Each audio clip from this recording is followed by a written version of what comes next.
Welcome back, ladies and gentlemen, to We Are One. Wow, can you believe it's another week for our beautiful talk show? This week, we're going to feature Dwayne and Donna Bruce. They're going to be discussing their road of recovery and how their relationship has survived both their addiction issues and mental health challenges. So I'm going to go ahead and send it over to Dwayne and Donna. Thank you guys so much for coming on the show. It's such a pleasure to have you. So tell us who you are. What's your names? Dwayne and Donna Bruce. All right, Dwayne and Donna Bruce. So tell us a little bit about yourselves. We recently married. We just got married July the 2nd last year, but we've been knowing each other for the past 4 years. Okay. 4 years. Where did you guys meet? Ironically, we met I was in a facility for my mental illness. Okay. And my husband was coming and speaking, coming into the facility to speak at the NA meetings. NA meetings are Narcotics Anonymous. Okay. So he was actually coming and speaking, bringing the message to the people that were inpatient at the treatment facility. And we locked eyes, and It was more to it than that. You speak and Right, you I just- spoke and she spoke, and then I could listen to her story, and then I seen like, interesting story. And later on, I ended up, instead of going in and speak, they asked me to come back and bring somebody else in. So I Okay. started bringing people in, so we seen more of each other.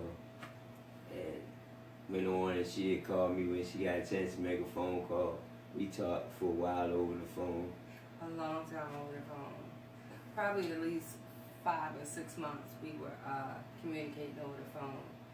And I used to bring her son to see her. Mhm. Yeah. Besides the taking people in to speak, I would bring her family, her sister, nieces, and them over and That was to nice. see her.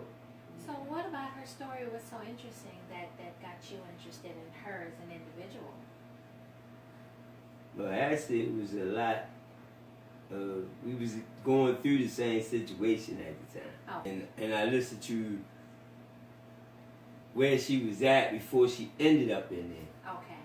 Mm-hmm. You know, and yeah, that definitely played a major part of it. And I had just lost everything that I had worked so hard for. And I felt alone. I felt lonely. I was separated from my children. And one of the things that sparked me with Dwayne was he was bringing my sons to the facility to see me. And I was like, what man does that? Like, who wants me? Like, I'm in a facility, I lost everything, and he's on the outside working things out for me on the outside. Mm-hmm. You know, he's going to Annapolis to see on my older son. At the time, my son now, he's 7, so he's been the only man that my 7-year-old know is Dwayne. And I didn't know that this was going to be the only man that he did know for the rest of his life. And he would go to my sister's house, and he would pick my younger son up, and he would bring them to me, and he was just giving me more hope and encouragement that it could get better, because I was so depressed, and I didn't see any hope. I didn't see a future. I didn't see anything. I just thought this was just over. Right. You know, and I didn't know what to expect from him, because he was just so willing and giving, and I was like, he have to want something in return. Mm-hmm. And I didn't know what to give him in return, because I didn't have anything to give him in return. So our trust grew. And when I left the facility, I went to a recovery house.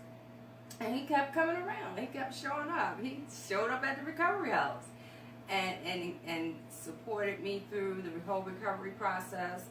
Being in that transitional house, I became the house manager. Because one thing about me is when I'm on the roll, Mm-hmm. I'm on the roll. Either I'm going to be all the way good or I'm going to be all the way bad. And now I'm learning a balance with that, because I believe within 2 days of being in that recovery transitional house, I became the house manager. Mm-hmm. So I was given a lot of responsibilities. So much is given, much is required. Right. So I had the responsibilities already under my belt, but because I do suffer with bipolar, I can go too far and not get a balance with it. Mm-hmm. So yeah, one day he was like, how long are you gonna hide out in the recovery house? Like, I heard your story. Like, I know what you're capable of. Like, how long are you gonna hide out in this recovery house? And I stepped out of the recovery house, and we got together after that. We moved in with each other. So Like what that. was life like for you guys when you moved in together? I mean, from being separated by the recovery house to being Well, you got cohabitation. Alright, so with my situation, I was at my house by myself, just me and this cat. I brought a stray cat in, just me and the cat, right? Me and the cat. My ex-wife had left, right, and she wasn't even in touch. I couldn't touch her, but I could talk to her on the phone. Mm-hmm. So I was going through my situation. Then I moved out of that house, sold the house, and moved into a condo. I think that's more like what really like pushed her to leave the recovery house, because it was like Yeah, as because soon I as made we some get comfortable demands. and enjoy, it's time for her to go in. Yeah. That's when I found out about her bipolar too. Mm-hmm. When she left there and came and did with me, and that's like one day it was, hey, how you doing? She came home, loved me, and then she left. So she had, I invested in, and she do hair also, and that was her thing. What she was doing before she went through an episode with her ex or whatever, and I got a building. It was just a building. It was a shell. And I was like, you think you can work with this? She's like, yeah. So I spent day in, day out, all night in there, fixed it up. Next thing you know, she had a beautiful studio. Wow. DB Hair Right. Studio. DB Hair Studio. Actually, it just closed down about 2.5 years ago. Mm-hmm. Yeah. I'll And never it might forget have that been a moment. little bit too soon for her. Well, you know, it's like, You might not be ready for the blessings. Gotcha. right. So what was it about her behavior that made you notice there was something different about her, that made you notice that she might have a diagnosis? Like I said, she came home, I love you, and you know, everything, and then I'm gonna meet you. I'm gonna come down to the shop. She got another client, she going down there and do the client, and I can pick her up from the shop. We was going out. Mm-hmm. So I'm finished getting myself together. I go to the shop. Lights on, everything on, nobody in the shop though. Do a lot. And she got my key to the shop. So I'm like, well, where's she at? So I call her. She's at a meeting or whatever. I'm like, well, what you doing at a meeting? You got the shop wide open. What you going on? So then when one of her clients pulled up and was like, oh, here go your key, and I feel sorry for you. I was like, whoa. Wow. Yeah, so that's how I found out about that. So what was going on? And for when I'm on the road, I'm on the road. And with all the sheer, like nothing was going on bad in my life. Mhm. Like I said, we had just opened a salon, 2 huge fashion shows. The business is booming, the money is coming in. I thrive off of the excitement of preparing for shows. I love doing hair, and when I'm in it, so I'm working these extremely long hours.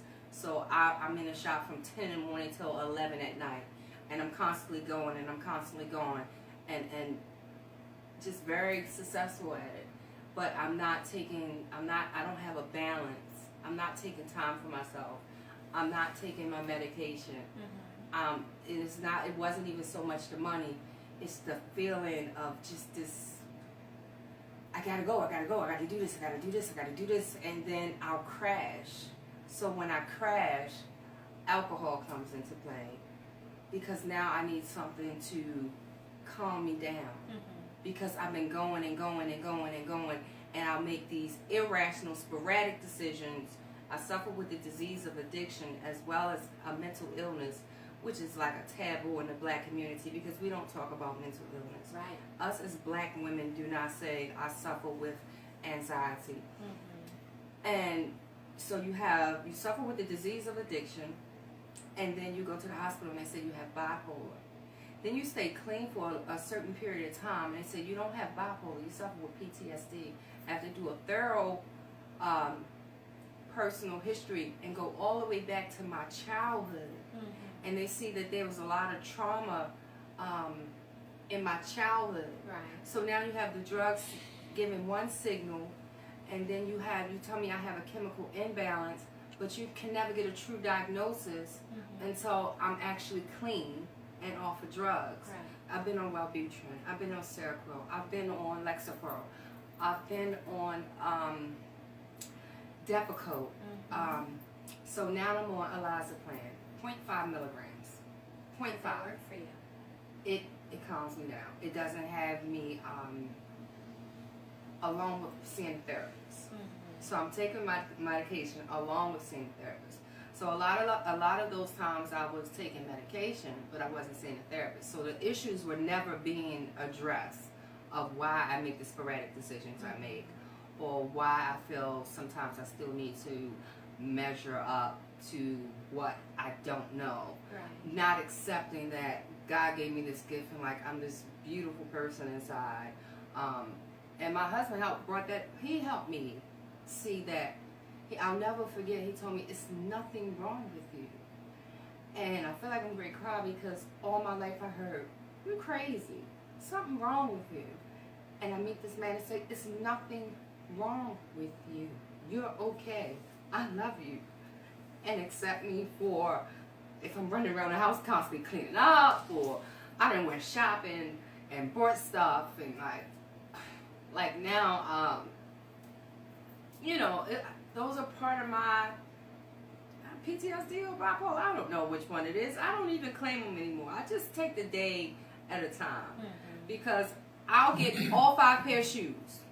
I need all 5 pair in colors. I don't even need any shoes. So I got past doing a lot of those things. Or just, I don't know why I just put money up in different places. I don't know why I do that.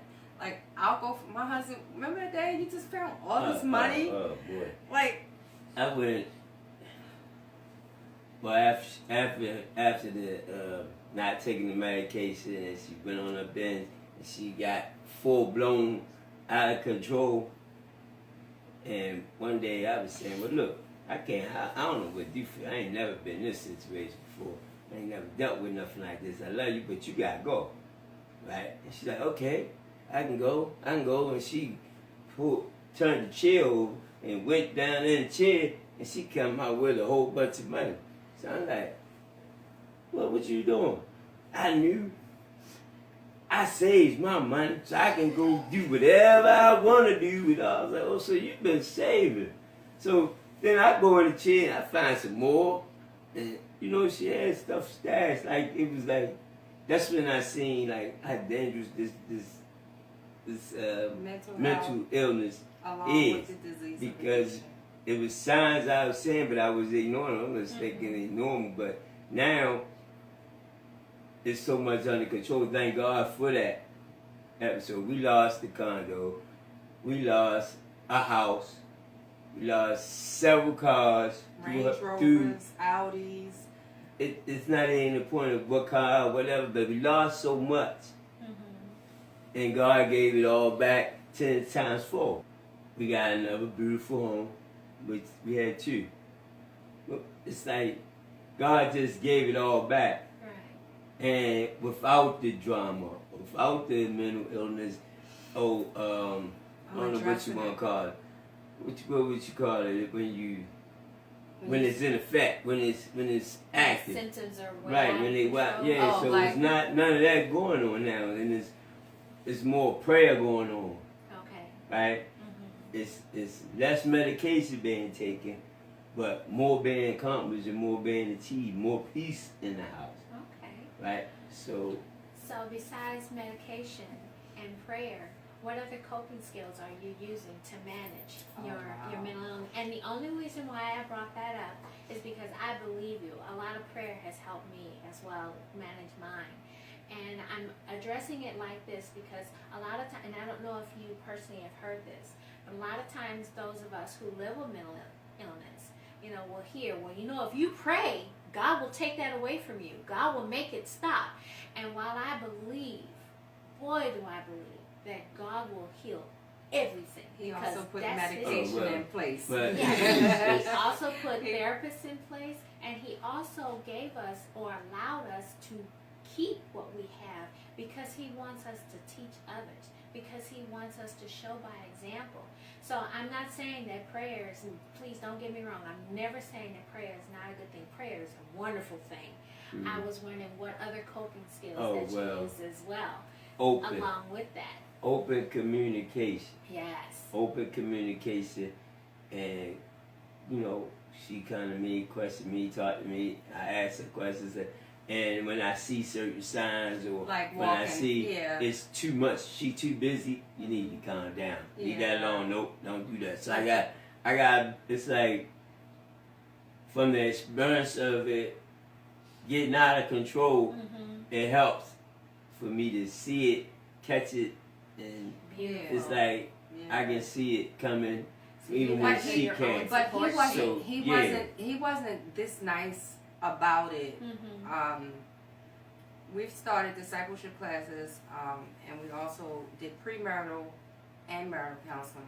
So we decided to stay in for the first year. I had an episode yesterday. A young lady needed some help, and she had a baby. And I called him, and I'm like crying, like, why would she have this baby outside? He like, okay, now enough of this. You have your own things to keep dealing with instead of trying to take on somebody else. Because now I'm crying, I'm emotional, I'm upset. I don't understand. Like, I'm still trying to get that balance that, because that was me at one point. Right. That was me at one point, and it triggered me. And he was able to bring me back around. Okay, you did that, but now, maybe this you're here to mentor this young girl, but you can't be crying upset because I'm still trying to make amends for the things that I've done in my past through my mental illness and my addiction with my child. But this is one of the signs that he knew it was something, because I remember I used to be up all the time late at night. And you would say, can you just get in the bed? Why are you not in the bed? And I'm up. I'm just up. There's no particular reason that I'm up. I'm just up and I'm walking around. I'm like, could you just get in the bed? And I'm like, and I'm in the bed and I'm just looking at the ceiling like, why am I up? Well, I haven't had that situation in a while. So it got a lot better. But he wasn't nice about it when he said it either. Because he didn't understand. And I couldn't explain to him. It got a lot better. And it got very frustrating, and like I have 18 years of recovery, right? And I have a sponsor that I was talking to, and I was like, man, why I can't, I ain't just walking away from this, because this is crazy. So he's like, well, the thing is, you never had to deal with that. Right. You never been with a female that used for one or anything of that nature. So this is all new to you. This is a new experience to you. So that's why it's so uncomfortable. Because I'm like, I understand that, that's her battle, something she got to deal with. I want to be there supportive, but I can't take too much more of this. So it got to the point where I was done. Unless she do something about it, unless she changed to do it. She did a 360. Because I walked in the house, I was like, because she left me a note, for one. She left me a nice long note about, you too good of a man, I appreciate you, I love, and I'm just going to leave. So I'm like, good. I got some peace. Good. And then her girlfriend called me. What you mean she gone? I said she left a note. So she's like, what you mean she gone? I don't know where she at. She gone out of here. I'm glad. So she's like, you ain't gonna look for her? No, I ain't looking for her. She gone wherever she gonna go. I can't keep doing this. It's driving me crazy. I feel like I'm the one bipolar, you know? So that's where I was at. But I said the only way is if she's somewhere getting some help. And she was at the hospital. So they called me. And I was like, well, keep her. Keep her. And as long as she there, that's good. So I was glad. But then They didn't keep me. I left out to go, it was Christmas Eve. I left out, I went shopping. I was so off. And I think the grandkids and everybody had the best Christmas they ever got out of me, right? Because I came home with a whole bunch of stuff, right? And she was in the house.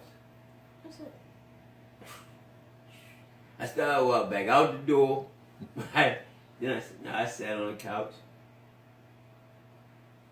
She staying away from me for a minute, and she's like, I bought you something to eat. I ain't eating that, right?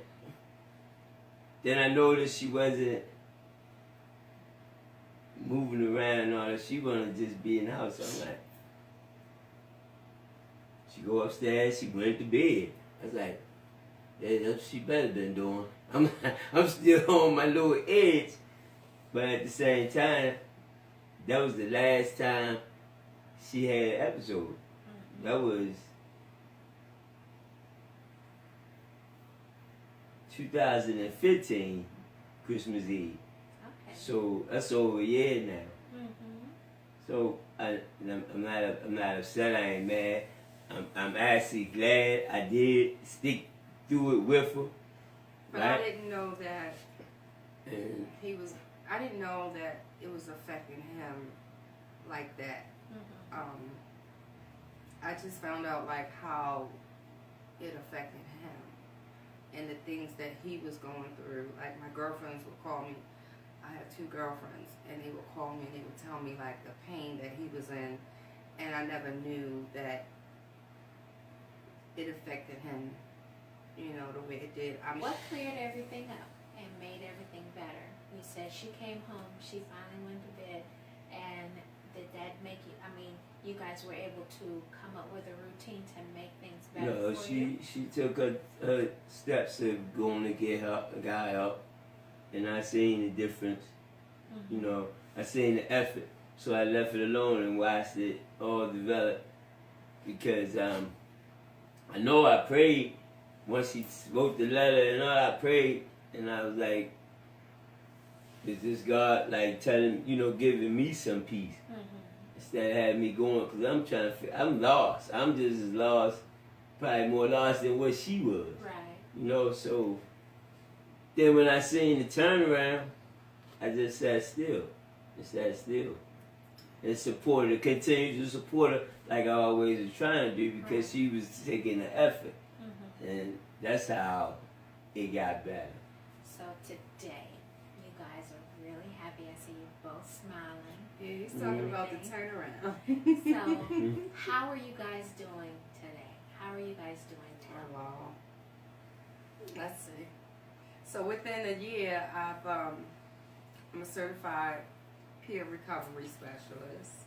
I am a registered medical assistant. All this is within last year. I'm a cosmetologist, senior cosmetologist. I'm also an educator at a beauty school. I attend NA meetings. I also see my therapist. Don't ask me how I'm able to do all these things. And I communicate with my husband. We have truth moments. If I feel like, because you can feel it. You can feel it when it's coming. Like I said, either I'll do all the way good, but then I have to pump the brakes because I'm like, wow, if I did all that in a year, I'm ready to go to theology school. Like, now I have all the... You don't know about this part. I have like 4 different schools calling me now. I'm like, okay, so I've been to COP and I have some. Let me get my transcripts from COP. Let me get my transcripts from B.C. Okay, so if I take all these this is my bipolar. I could take all these transcripts and I can use my registered medical assistant. I could use all this education that I have, and then I can do a 2-year program and become a physician assistant if I take all those credits and transfer them over. This is my bipolar. Sounds like me. Yeah. So it's like, but I haven't even. This is the first time he's hearing about this, and I'm like, I'm seeing the face. Too. yeah, and I'm like, or I can do theology school because my heart. I know my ministry is something, but I don't know specifically. My ministry's been helping young ladies who, like the young lady yesterday, and I may let them come to the studio and get their hair done and charge them nothing. We donate clothes and stuff all the time. I just went to a community center today to let them know that I want to volunteer there. I stay busy. I don't know where I get the energy to do it, but I also know that there's a balance. We were just talking about the Sabbath day. The Sabbath day. Remember we were talking about the Sabbath day? That we need to take time and rest. Because I want to be on the choir, but now tomorrow I'm going to do camera change. So I'm saying that my bipolar is still, or PTSD, or whatever they want to call it, is still here, but it's manageable. So I see now the choir isn't working for me. I can't do all 3 services and communion. I tried it, it didn't work. I'm not going to beat myself up about it. I'll keep going until I try something that's going to fit that niche for me and give me a balance. So now I decided I want to work the camera. Well, it's good that you recognize those things about yourself, and you have learned how to manage your symptoms in a way to keep yourself in a balance, and that you and your husband are talking and keeping that balance as well to keep your marriage on an even keel. Yes? Fantastic. Any advice you would have for some of those folks out there that are going through some of the same situations or similar circumstances? First, get the necessary help. Drugs and marijuana and alcohol is called self-sedating, and that doesn't address the issue of what you may be diagnosed with. See a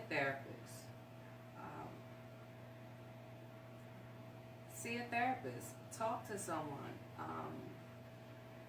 Be honest with your mate when you're getting into a relationship. I mean, they should have to find out a year later that, oh yeah, I meant to tell you, that's kind of why I'm like this. But, disclose disclose it to your mate. And if they truly there for you, they're going to be there to support you throughout the whole entire thing. And there's hope in the end. Yes. There's hope. There's lots of hope, and you can do better. And we're sitting here, and for those that know us and know some of the struggles that we've been through, yeah, there's a God. So let's not get that twisted. We have done the work, but God has provided and made the path straight. So at the end of the day, God gets the glory for everything. Absolutely. Everything. You take one step and He'll take another. And that scripture, all things work together for the good. All things. So even what Satan meant for evil for our lives, God turned around and He used it for His glory. Who would have knew we sitting here disclosing our personal life? Like, who talks about their personal life on Facebook? But we understand, or your television show, but we understand that this is not for us. Right. This is to help someone else. So we're willing to sacrifice. Right? And He's a really private guy. Yeah, I'm seeing it. And he and I'm is. so thankful that you have opened up and have shared with everyone. Believe me, it's going to be so enlightening for so many couples. And I would add to what she said. It's got a lot. You gotta do a lot of loving. It's like you gotta just keep loving the person, and support them, and you might just come up with a happy ending, like we had. Like it's like this situation is lovely now. but we had to go through and had to spend the time out there supporting and trying to understand and doing the necessary. Like, I had to talk to the right people and get the right information. Not listening to give up, let it go, let it, you know. A lot of people had their way. I wouldn't be sitting here. They kick her to the curb. You brought no. Get rid of her. She crazy. Something wrong with her. Yeah, so you gotta like just stick in there. Just stick in there and support. Wow, such a powerful conversation. What do you guys think? Isn't it amazing how well when two people choose to communicate with one another, share their experiences with one another, and learn mutual coping skills, how it can enhance their relationship and take them further. Not to mention the fact that they put their faith first and foremost to help them stay strong and together. Recognizing the different struggles that they're going through and how they put everything intact and in order helps them to maintain their marriage and their relationship. I hope some of their wisdom was able to help some of you out there who may be struggling in your relationships, or maybe you just needed a little bit of extra of how to get through some things for you personally. I hope you enjoyed this week. Look forward to seeing you next week.